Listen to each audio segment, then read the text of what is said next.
నమస్తే, జయ శ్రీరామ్, భరత్ మాతాకి జై, వందే మాతరం. నేను మీ విలాసాగరం రమేష్. ఈరోజు 20 నవంబర్ 2024 బుధవారం. ఈరోజు వీడియో వేస్తున్నా. మనం అభిమానించే హీరోను ఆయన ఎప్పుడైనా పొలిటికల్గా రీఎంట్రీ చేసి సినిమాలు పక్కకెట్టినప్పుడు అట్లనే అభిమానిస్తూ ఉంటాం. కానీ సినిమాకును రాజకీయానికి తేడా ఉంటుంది కాబట్టి ఎంత దగ్గరోడైనా పార్టీల విషయానికి వచ్చినప్పుడు ఓట్లు వేయరు. అట్లనే ఓడిపోతూ ఉంటాడు పోటీ చేసిన జాగాలలో.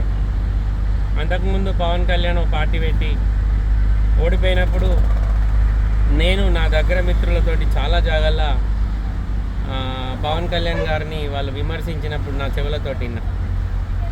మళ్ళీ అదే కంటిన్యూగా ఓడిపోయినా పర్లేదు, మన రాజకీయాల్లో దిగిన ఇళ్ళనే ఉండాలని పట్టుదలతోటి 21 స్థానాలలో పోటీ చేస్తే 21 స్థానాల్లో గెలిచి పక్క రాష్ట్రాలకు ప్రచారంకి అయినప్పుడు అక్కడ ఆ జన ప్రభంజనం చూసి ఎవరైతే మన అభిమాన హీరోను వాళ్ళ భాషలో ఎట్లయితే విమర్శించారో ఇప్పుడు వాళ్ళే పొగుడుతూ ఉంటే ఆనందం అనిపించింది.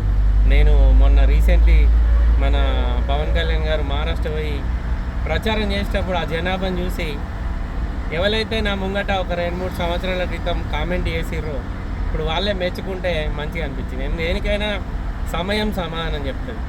రాజకీయాలలో కూడా అంతే ఉంటుంది. అందుకోసమే ఈ వీడియో చేస్తాను. ఓకే సార్, నమస్తే, జయ శ్రీరామ్.